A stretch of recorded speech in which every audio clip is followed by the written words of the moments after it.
Hey everyone, hold with Priyank में फिर से आपका स्वागत है। आज हम लोग बात करने वाले हैं 29 मई 2025 के बारे में।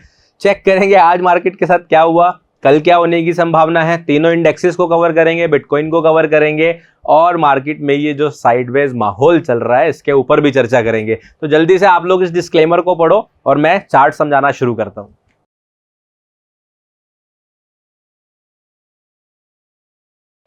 सबसे पहले बात करेंगे निफ्टी 50 के चार्ट की। देख ही रहे हो मैं क्या ही बोलूं, इसमें मार्केट को पता नहीं क्या हो गया है। अगर आपको ऐसा लग रहा है तो आप लोगों को जरूर फ्राइडे वाली मेरी वीडियो देख लेनी चाहिए। फ्राइडे की वीडियो में मैंने आप लोगों को बोला था कि भाई यहां से अब मार्केट का आखिरी हफ्ता शुरू होने वाला है, और जब आखिरी हफ्ता शुरू हो रहा है तो मेरे हिसाब से मई का आखिरी हफ्ता लगभग पूरे 5 दिन साइडवेज रहेगा।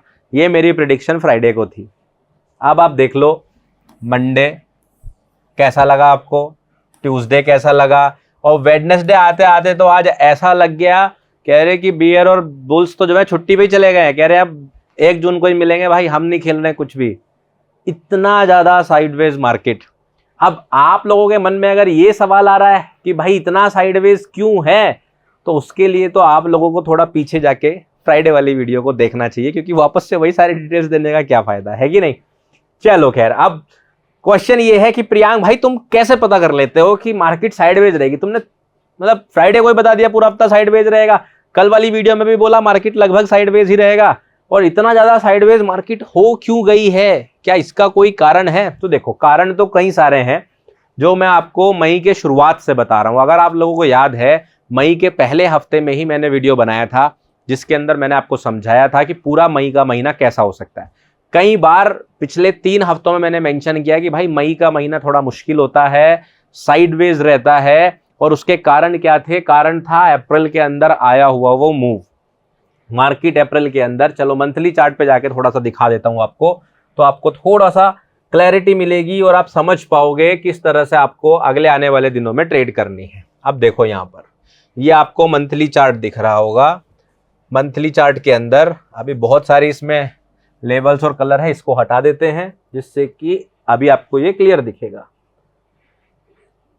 ये देखिए, ठीक है, अभी ये चार्ट दिख रहा है। तो सारी लड़ाई जो चल रही है ना बुल्स और बेयर्स की, वो चल रही है यहां पर। ये जो दिसंबर हाई है इसको ब्रेक करने को लेकर बुल्स कह रहे हैं किसके ऊपर क्लोज कर दो, बल्ले बल्ले हो जाएगी, एटीएच का रास्ता साफ हो जाएगा। बेयर्स कह रहे हैं इतनी आसानी से तो हम भी मैदान नहीं छोड़ेंगे, हम तो लड़ाई करेंगे और प्राइस को इसके नीचे क्लोज करेंगे और वापस इसका चक्का जो है नीचे की तरफ घुमाएंगे। तो ये लड़ाई चल रही है। ठीक है जी, लड़ाई तो हर रोज चलती है बुल्स और बेयर्स में। तो इस बार खास बात क्या है? यहाँ पर खास बात है जो अनाउंसमेंट और फंडामेंटल सभी चारों तरफ चल रहे हैं। एक दिन होता है टैरिफ लग गया, एक दिन होता है टैरिफ हट गया, एक दिन अनाउंसमेंट होता है कि एप्पल जो है यहाँ पर प्लांट्स लेकर आ रहा है, अगले दिन ट्रम्प भाई साहब बोल देते हैं कि एप्पल के ऊपर 25% टैरिफ लगा दूंगा, तुम लेके जाके दिखाओ इंडिया में। सो कुल मिला के क्या है, सही मायने में अगर आप पूछेंगे, अभी के वक्त पे सिचुएशंस कुछ इस तरह की बनी हुई है मार्केट में कि बुल्स और बेयर्स दोनों तरफ कंफ्यूज हैं कि भैया जो फंडामेंटल्स है वो सपोर्ट किसको कर रहे हैं, वो बुल्स को सपोर्ट कर रहे हैं कि बेयर्स को सपोर्ट कर रहे हैं। यही क्लैरिटी नहीं आ पा रही, और इस क्लैरिटी के ना आ पाने की वजह से आप लोग मार्केट के अंदर इस तरह का मोमेंटम देख रहे हो। प्लस मैंने आप लोगों को बोला था कि मई मोर लाइकली अपने ओपन के आसपास ही क्लोज होता है, साइडवेज होना पसंद करता है। आप देख सकते हो मई का जो ओपनिंग प्राइस है, अगर हम चलेंगे, ये देखो आप 2 मई का ये ओपनिंग प्राइस है, आप लोगों को दिखाई दे रहा होगा। मार्केट जो है लगभग इसी के दोनों तरफ घूम रही है और मेरे हिसाब से यहीं कहीं पर क्लोज होने की कोशिश करेगी। ठीक है, तो ये सारे कारण हैं जो मैंने आपको टेक्निकल्स और फंडामेंटल्स की तरफ से समझाने की कोशिश करी मार्केट में ऐसा क्यों है। तीसरा, आप स्टॉक्स के नजरिए से देख सकते हो। अभी जो हमारा इन रिसेंट में जो हमारा एक कैसे कह सकते हैं क्लैश हुआ है पाकिस्तान के साथ, जिसे एक तरफा भारत ने जीत लिया है, उस क्लैश के बाद हम लोगों ने देखा कि डिफेंस स्टॉक्स के अंदर एक अलग ही मारामारी मची और अलग ही तरह का पंप आना शुरू हुआ। बहुत सारे उसके साथ साथ इंडियन मार्केट के जो निफ्टी 50 के स्टॉक्स हैं उनके अंदर भी मोमेंटम आना शुरू हुआ, लेकिन कुछ स्टॉक्स वहां पर अभी भी लैग कर रहे हैं, और कुछ स्टॉक्स जो अप्रैल से पंप होना शुरू हुए थे, बिल्कुल टॉप पर पहुंच गए थे, अब वो सस्ता रहे हैं। तो कहीं ना कहीं जो कॉम्बिनेशन ऑफ स्टॉक्स है ना, जो सेक्टर वाइज पंप और डंप हो रहा है, उसकी वजह से भी जो इंडेक्स है वो साइडवेज चल रहा है, क्योंकि कोई भी सेक्टर इस तरह से परफॉर्म नहीं कर रहा है डिफेंस के अलावा कि वो एकदम भागे जा रहा हो, और उसकी वजह से बहुत सारे स्टॉक्स हर सेक्टर में पंप कर रहे हैं, डंप कर रहे हैं। जो रिलेटेड स्टॉक्स हैं वो पंप कर रहे हैं, फंडामेंटल्स की वजह से बहुत सारे स्टॉक्स के ऊपर इंपैक्ट पड़ रहा है, वो डंप कर रहे हैं, उनके अंदर मोमेंटम नहीं आ पा रहा है। टैरिफ वॉर के भी 90 दिन होने वाले हैं, आप लोगों को पता है अप्रैल से चल रहा है, अगले महीने में 90 दिन हो जाएंगे। किसी को पता नहीं कि 90 दिन के बाद फिर टैरिफ कौन से वाले लगेंगे, 10% वाले लगेंगे कि 26% वाले लगेंगे। तो इतना ज्यादा कंफ्यूजन इस वक्त मार्केट में चल रहा है, जो मेरे हिसाब से जब भी कंफ्यूजन होता है मार्केट एक कंसोलिडेशन में आती है, और जब भी ये कंसोलिडेशन जिस तरफ ब्रेक होता है, चाहे ऊपर की तरफ ब्रेक हो चाहे नीचे की तरफ हो, उसके बाद लोग कहते हैं भाड़ में जाए ट्रंप, भाड़ में जाए फलाना ढिमकाना न्यूज, हम तो भैया उसी डायरेक्शन में बाई करेंगे, उसी डायरेक्शन में सेल करेंगे।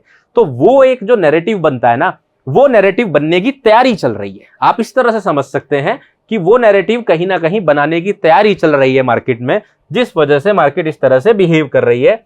और मेरे हिसाब से 3 दिन तो चले गए, और कोई भी प्रिडिक्शन अगर आप हफ्ते भर के लिए कर रहे हो उसमें से 3 दिन चल जाए ना, तो आप वैसे ही आपने बहुत ही अच्छा काम ऑलरेडी कर लिया, आपने जो एनालिसिस थी वो अच्छी कर ली। मेरे हिसाब से तो ऐसा ही होता है। तो 3 दिन साइडवेज जा चुके हैं। अब कल क्योंकि एक्सपायरी भी है, ठीक है ना, और एक्सपायरी भी मंथली है, तो मार्केट डेफिनेटली कोशिश करेगी कि जितने भी लोगों के पास गेन्स होंगे ना पूरे मई के महीने के, उनको निकाला जाए। तो कल मार्केट के अंदर वापस से मेरे हिसाब से इस तरह का मोमेंटम देखने को मिल सकता है, मतलब कि ऊपर और नीचे वाला, जहां पर वो दोनों साइड से बुल्स और बेयर्स को परेशान कर सके। तो कल के दिन साइडवेज तो रहने के चांसेस है, लेकिन मार्केट में मोमेंटम थोड़ा तेज रहने के चांसेस है, मुझे ऐसा महसूस होता है। ठीक है, तो मैं आपको दिखा देता हूं लेवल्स। फिलहाल कल के लिए क्या क्या लेवल्स हैं, सेम ही लेवल है, कुछ नया करने की जरूरत नहीं है, ना ज्यादा परेशान होने की जरूरत है। आप देखोगे मार्केट आज सेम दिसंबर हाई से टेस्ट करता है, गिरता है और पूरी तरह से साइडवेज हो जाता है। इसके बीच में भी एक ट्रेड बनी थी, वो भी मैं भी आपको दिखा दूंगा क्या बनी थी। बाकी प्रीवियस डे लो के नीचे भी मार्केट नहीं जाता, तो कल के दिन मेरे हिसाब से मार्केट वापस से ऊपर की तरफ इस तरह से जाने की कोशिश कर सकता है, और फिर से जो है ये दिसंबर हाई को टेस्ट करने की कोशिश कर सकता है। जब इसको टेस्ट करेगा यहां पर डिसाइड होगा ऊपर की तरफ की नीचे की तरफ, नीचे की तरफ जाता है तो वापस से फिर प्रीवियस डे लो को टेस्ट कर सकता है। तो कल के नजर मेरी इन दोनों लेवल्स पर सबसे ज्यादा रहने वाली है। ठीक है, हालांकि बाकी जितने भी लेवल्स मैं आपको पिछले 3 दिनों से लगातार बता रहा हूं, उनको भी आप अपने प्लानिंग के अंदर रखेंगे। ऊपर की तरफ प्रीवियस वीक का हाई और नीचे की तरफ 24,494 के लेवल। एक ट्रेड बनी थी, वो ट्रेड भी मैं आपको दिखा देता हूं आज, जो आई होप कुछ लोगों ने तो उसका बेनिफिट उठाया होगा। ब्रेड बटर स्ट्रेटेजी की एक ट्रेड बनी थी और एक कंफ्यूजन बना था, दोनों चीजें मैं यहां पे बताऊंगा। तो एक कंफ्यूजन बना था और एक ट्रेड बनी थी। बताने का पर्पस यही है कि आप इस तरह के कंफ्यूजन से कैसे आगे काम कर सकें। देखो, मैं वो काम नहीं करता कि मैं आपको हर बार बार बार नई नई स्ट्रेटेजी सिखाता रहूं व्यूज पाने के लिए, क्योंकि मैं बार बार इतनी स्ट्रेटेजी सिखाऊंगा तो आप सिर्फ कंफ्यूज होंगे। लेकिन आप लोगों ने देखा होगा मैं एक ही स्ट्रेटेजी की एग्जांपल बार बार देता हूं, क्योंकि एक कहावत तो आप लोगों ने रील्स में इतना सुना होगा भाई कि ब्रूस ली क्यों खतरनाक था, क्योंकि उसने एक ही किक की इतनी प्रैक्टिस कर रखी थी। नहीं, कहावत थी ब्रूस ली किस इंसान से डरता था। ब्रूस ली कहता था मैं उस इंसान से डरता हूं जिसे 10,000 तरीके से किक मारना आता, उससे नहीं डरता। जिसे एक किक को 10,000 बार मार के प्रैक्टिस किया, उससे डरता हूं। तो सिमिलर सी चीज है, एक स्ट्रेटेजी को बार बार प्रैक्टिस करोगे तो उसकी कमियां अच्छाइयां सब पता चल जाएगी, तो वो काम आएगी। डेली नई स्ट्रेटेजी, डेली नए इंडिकेटर सीखने की कोशिश करोगे, कुछ काम नहीं आएगा, सब मिक्स होकर एकदम खिचड़ी बन जाएगा। ठीक है, अब यहां पर अगर आप देखोगे तो आज जो सिखाने का पर्पज मैं दिखा रहा हूं, ये वाला हाई जो बना है, अगर आप थोड़ा ध्यान से देखोगे, क्वेश्चन आया था कि यहां पर ये डाइवर्जेंस था कि नहीं, क्योंकि टारगेट तो हुआ है, टारगेट तो हुआ है। लेकिन अगर आप ध्यान से देखेंगे तो देखो यहां पर ये हाई सबसे पहले बना, जिसके बाद डाइवर्जेंस बना भी, आरएसआई नीचे गया, प्राइस ऊपर गया, लेकिन अगर आप देखोगे एक भी बार लो ब्रेक नहीं हुआ। जब लो ब्रेक नहीं हुआ और प्राइस घूम के वापस से ऊपर आ गया, तो आपको इसको नए सिरे से देखना है। जब आप इसको नए सिरे से देखोगे तो ये वाले हाई पर अगर आप देखोगे, इस पर बना एक हाई, फिर ये वाला हाई बना, तो लोगों को लगा कि डाइवर्जेंस बन गया होगा, लेकिन नहीं। अगर आप ध्यान से देखोगे तो ये वाला जो हाई है ये थोड़ा सा नीचे है। अब मैंने लाइन खींचते हुए वहां नीचे करा, इसका मतलब नीचे नहीं, आप अपने चार्ट पे मैच कर लेना। प्राइस भी ऊपर गया है और आरएसआई भी ऊपर गया है, तो इस तरह की चीजों में कंफ्यूज नहीं होना है। इसके बाद कुछ लोगों का था कि हमने यहाँ पर एंट्री ले ली, ये हमने अपना स्टॉप लॉस लगा लिया और यहाँ पे हमने अपना टारगेट क्लोज कर दिया, तो ट्रेड तो कंप्लीट हो गई, लेकिन ये सही डाइवर्जेंस नहीं था। कई बार आपको ये धोखा दे देगा, और ऐसे ही धोखे फिर आपको नुकसान कराते हैं। फिर आप कमेंट करते हो कि सर आज भी स्ट्रेटेजी ने स्टॉप लॉस कर दिया। अब स्टॉप लॉस तो स्ट्रेटेजी करेगी, वो स्ट्रेटेजी स्टॉप लॉस और टारगेट दोनों करेगी, ऐसा तो हो नहीं सकता कि नहीं करे। लेकिन कुछ जगह पे जहां नहीं बनता वहां थोड़ा सा अवॉइड करें। फिर आप देखोगे मार्केट वापस से 80 के लेवल को सॉरी 70 के लेवल को टच करता है, वो इस जगह पर करता है, इसके बाद आरएसआई नीचे जाता है, प्राइस ऊपर जाता है। ये सही जगह थी ट्रेड के अंदर एंट्री करने की। यहां पर बहुत प्यारे तरीके से इसने स्ट्रक्चर को भी शिफ्ट करा और इसके बाद आप जो है यहां से लेके यहां पर इस जोन में कहीं पर भी अपनी एंट्री कर रहे हो तो आपका जो टारगेट है वो एंड होते होते लगभग कंप्लीट कर गया होगा। तो बीबी स्ट्रेटेजी अगर बनी थी तो वो यहां पर बनी थी और ये एक बेहतर एग्जांपल था। तो साइडवेज मार्केट के अंदर भी ये स्ट्रेटेजी काम कर जाती है, कई बार इसने किया भी है, लेकिन हमेशा ध्यान रखिए कि साइडवेज मार्केट अगर चल रही है तो अपने रिस्क को थोड़ा सा कम रखिए। कोई भी स्ट्रेटेजी साइडवेज मार्केट में सबसे कम प्रोबेबिलिटी से काम करती है। ठीक है, देखो कितना बड़ा मूव आया, अच्छा खासा आया, तो इस चीज को भी आपको समझना जरूरी है। बात करेंगे बैंक निफ्टी की, तो बैंक निफ्टी ने तो आज कह दिया कि ऐसा लग रहा है जैसे ईसीजी ग्राफ नहीं होता, और वो भी बिल्कुल एंड होने वाला होता है किसी पेशेंट का, पिक्चरों वाला, इंसान का नहीं बोल रहा हूं, रियल लाइफ का नहीं बोल रहा हूं, पिक्चरों वाला। आप देखोगे शुरुआत में जैसे ओपन हुआ तो इसने कहा आज मेरे अंदर पता नहीं कौन से ताकत आ गई है, आज मैं सबसे ज्यादा वॉलेटाइल रहूंगा।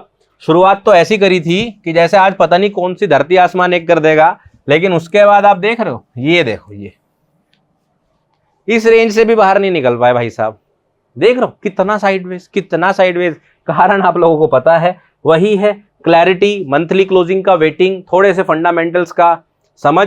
तो कल के दिन सेम प्लान रखेंगे हम लोग। बैंक निफ्टी की भी एक्सपायरी है कल, ध्यान रखना, ठीक है। स्टॉक्स की भी एक्सपायरी है कल, आखिरी एक्सपायरी है पूरे महीने की, तो सेम प्लान रखेंगे। कोई नया लेवल ऐड करने की जरूरत नहीं है। आपके पास प्रीवियस वीक का हाई, प्रीवियस वीक की क्लोजिंग और प्रीवियस ऑल टाइम हाई, यही 3 लेवल आप अपने इंपॉर्टेंट लेवल्स के अंदर रखने वाले हैं। सेंसेक्स के अंदर सेम लेवल्स रखेंगे, सेम हुआ जो निफ्टी 50 में हुआ। ये इतना हिस्सा देख रहे हो, ये आज का प्राइस एक्शन है। जी हाँ, इतना सा बस, यही प्राइस एक्शन है आज का। बिल्कुल रोता हुआ, गाता हुआ, गा तो रहा ही नहीं था, बस रो रहा था। गा तो हम रहे थे कि कुछ कर ले भाई, कुछ कर ले।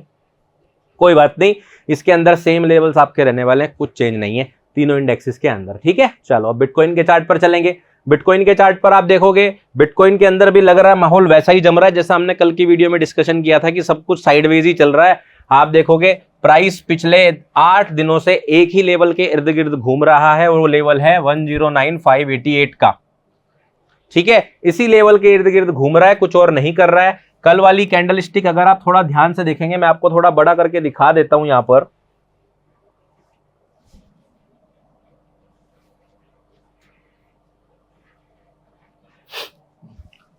इसको कल वाले कैंडल स्टिक को अगर हम थोड़ा सा बड़ा करेंगे तो आपको दिखाई दे रहा होगा, ये एक विप्सो कैंडल स्टिक बनी थी। जितने लोगों को नहीं पता विप्सो कैंडल स्टिक्स, उसके बारे में मैं बता देता हूं।